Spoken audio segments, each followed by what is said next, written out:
we're going to talk NBA playoffs, and I'm going to start off by saying, bing bong.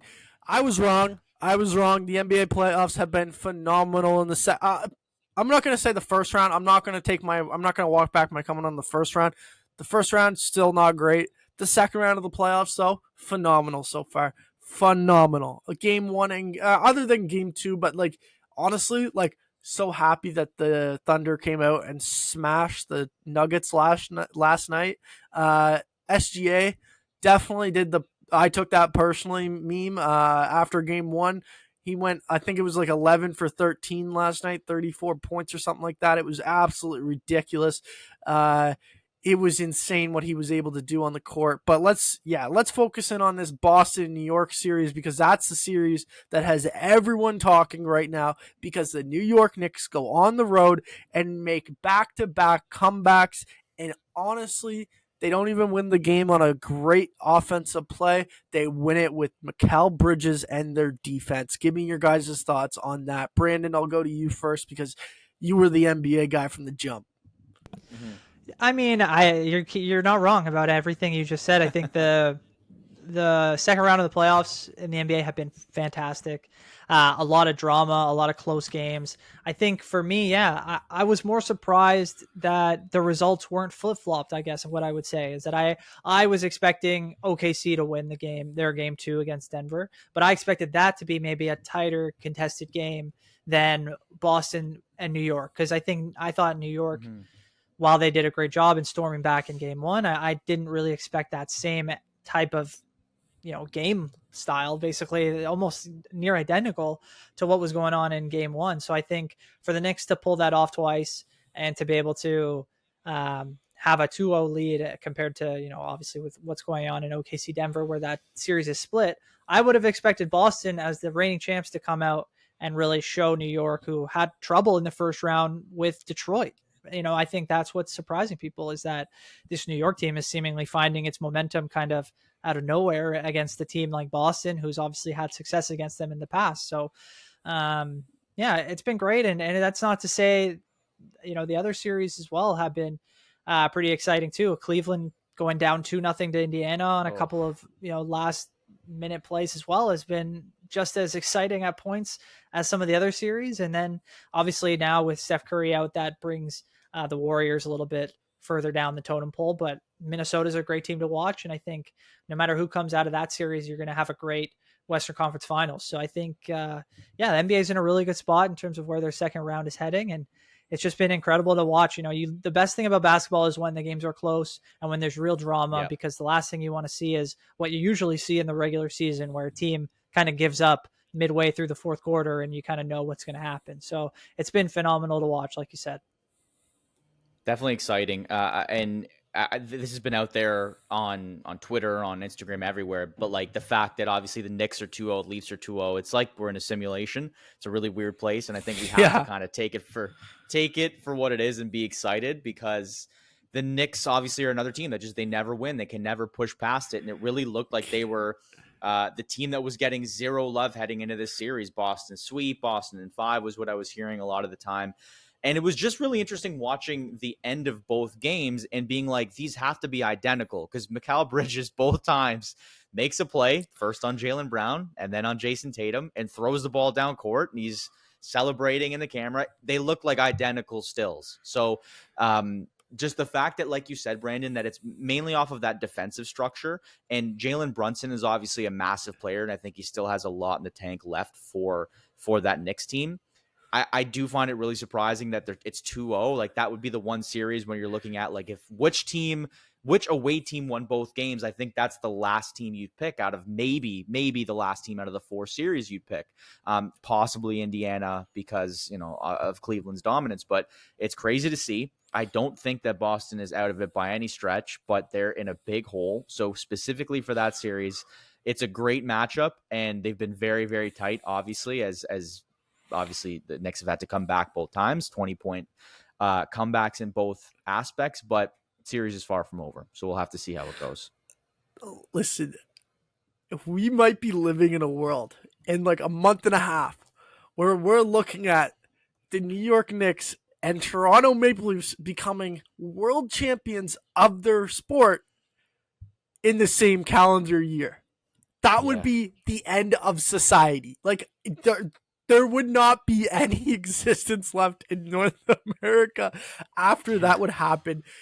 Like, that would be insanity. Insanity. The streets of Toronto, the streets of New York, you would not want to be there unless you are a Knicks fan or a Maple Leafs fan, because for that whole summer, this whole summer, if that is to happen, it is going to be shut down.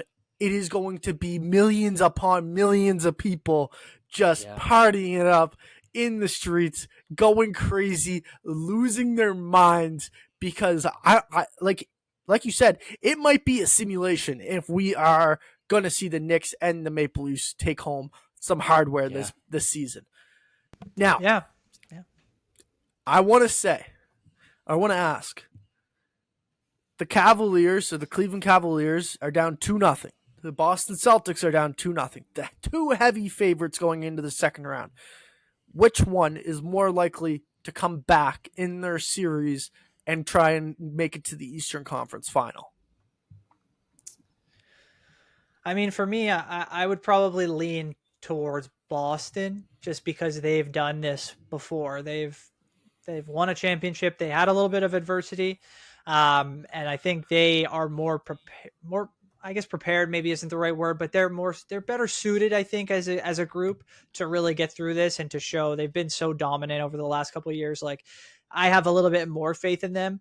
And also, I've just been more surprised by the way that Cleveland has kind of let up. They have had some injuries, which I think has affected a ton of their game situations, and they probably don't have the same guys that they usually would in late fourth quarters and important times of the game, or maybe their matchups aren't as good as they'd like them to be. But Indiana has very much surprised me as well. I've always, the last couple of years, looked at them as kind of as Halliburton goes, they go, but they have a lot of good pieces now that I think they could go back to Indiana as long as they win one of those games. I think they're in good position to win that series, especially if Cleveland can't get healthy fast. So I would probably say Boston is still, to me, the more likely team to come back in this series. But, at this point, I wouldn't be surprised if the Knicks won it as well. Yeah, I agree. I think for a lot of the reasons you said, the fact they've done it before Boston, if I were to have to just play devil's advocate, just because we're a podcast, we got to talk about it, I feel like as much as Cleveland has to rely a lot on Donovan Mitchell, especially that second game, I think he put up like a game-high 48 points. He had 48 points, yeah. Insane stuff. It's not surprising, but to see them have to put this team on his back. Indiana is, I think, a little bit more like just inexperienced. They have guys that have done it. The Siakams have won, obviously, with the Raptors in 2019. But that being said, it's still surprising to see that it's played out the way it has. Like, my only defense would be Cleveland might be able to overpower a less experienced Indiana Pacers team in these type of situations.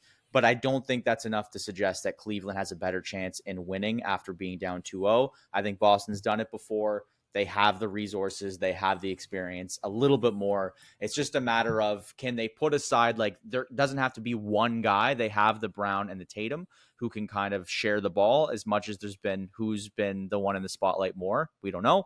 I think they do it, but it's going to be tightly contested. I think both ways. I don't think we see any sweeps in any case.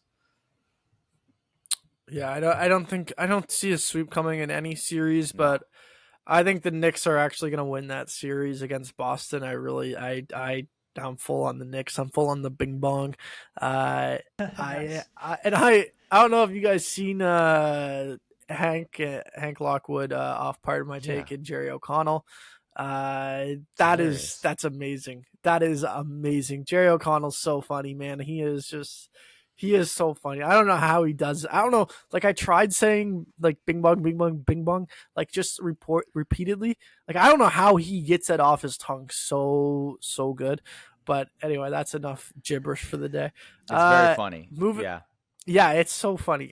Moving on to probably the last series we're going to talk about here.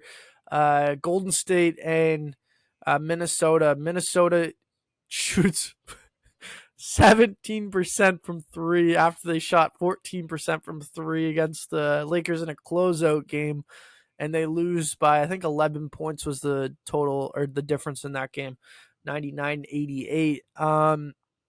Listen, the Golden State Warriors are not going to have Steph Curry for game two. That was already confirmed. Do you think that this is like, I know we talked about a couple must wins in this podcast already, but you don't have Steph Curry. Is that a must win game for like Minnesota to even this series if you don't have Stephen Curry on the floor? Brandon, I'll go to you first. I mean, I wouldn't necessarily call it a must win, especially if it seems like Steph might miss multiple games through this series. So, that they have that to fall back on. But I think, like you said, the fact that they're missing, they're one of their biggest advantages over teams this year was the three ball.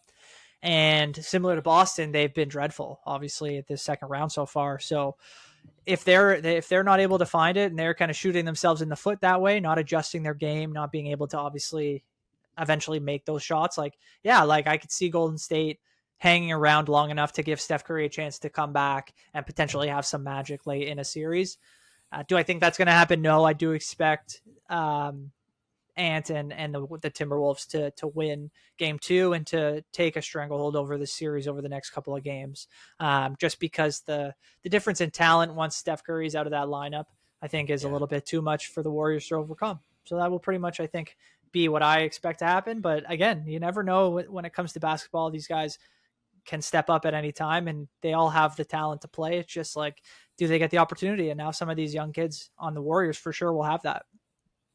Yeah, I think there's not much else to add. Just that, like, you saw the Minnesota Timberwolves dismantle the Lakers in the first round. I don't think a lot of people had them winning in 5, and the Lakers just seemed to deflate. So maybe that's more of a conversation on how LA performed rather than how Minnesota dominated the series. But when you have a hopefully future face of the league in Ant playing out of his mind, and maybe obviously there's games here and there that he's not necessarily going to come up to his full potential, but he's a young kid that's coming into form and he lives for these moments, especially with Curry out. I can't see him putting up any more duds moving forward. And then Gobert's obviously playing incredible defensively. So we'll just have to see what ends up happening.